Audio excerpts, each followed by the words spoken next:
علماء وحی اور الہام میں فرق کرتے ہیں، اور وہ کہتے ہیں کہ قرآن کریم میں وحی کا لفظ جہاں جہاں بھی استعمال ہوا ہے وہاں ہر جگہ اصطلاحی معنوں میں استعمال نہیں ہوا، لغوی معنوں میں بھی استعمال ہوا ہے۔ اور الہام جو ہے وہ کہتے ہیں کہ نبی کے علاوہ جو اولیاء اللہ کو بھی ہوتا ہے اور انبیاء کو بھی ہوتا ہے، اس میں اولیاء بھی شامل ہیں،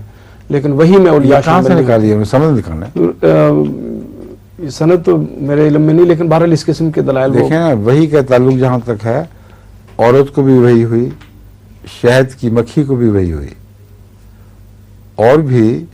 وحی کا ذکر کثرت سے قرآن کریم میں اس طرح ملتا ہے جس سے پتہ چلتا ہے کہ اس کے لیے نبی کا ہونا لازم نہیں ہے، اور بطور اصطلاح وحی کو قرآن نے کہیں الگ بیان ہی نہیں کیا، وحی کو استعمال فرمایا لفظ کو، اور اصطلاح تو قرآن کے مطالعے سے نیک بنے گی، نہ کہ بنا کر اس پر ٹھونسیں گے۔ سب سے بڑی بیوقوفی ان مولویوں کی یہ ہے کہ اہل علم جانتے ہیں کہ قرآن کا استعمال عربی گرامر کو بھی واضح کرتا ہے، اور قرآن کن معنوں میں استعمال کر رہا ہے اس کو بھی واضح کرتا ہے، اس سے پھر اصطلاح بنتی ہے، اصطلاح باہر بن کر پھر قرآن پر نہیں ٹھوسی جایا کرتی۔ تو بلا روک ٹوک قرآن کریم نے لفظ وحی جہاں جہاں استعمال کیا ہے، جو بھی تعریف ان سب باتوں پر صادق آ جائے وہی تعریف ہے۔ الہام کا لفظ بھی 2 جگہ استعمال ہوا ہے، نسبتاً کم ہے نا، علمہا فجورہا و تقواہا، ایک ہی جگہ۔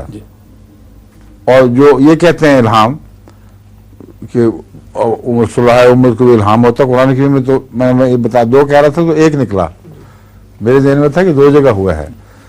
وہ ایک ہی جگہ ہوا ہے، اور وہ بنیادی طور پر جو تخلیق کی سرشت ہے اس کے ڈھالنے سے تعلق رکھتا ہے۔ الہمہا فجورہا و تقواہا،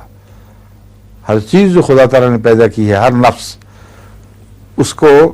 کن چیزوں سے بچنا ہے، کن چیزوں میں اس نے آگے بڑھنا ہے، اس کے رستوں کے خطرات، اس کے رستوں کے فوائد، یہ تمام تر چیزیں اس کو بتا دیں۔ فجور اور تقویٰ سے وہ احتیاطیں مراد ہیں جو اس کو بلندی کی طرف لے جائیں گی، فجور سے وہ بے احتیاطیاں مراد ہیں جو ٹھوکریں کھا کر جو اصل حال پہ قائم نہیں رہے گا،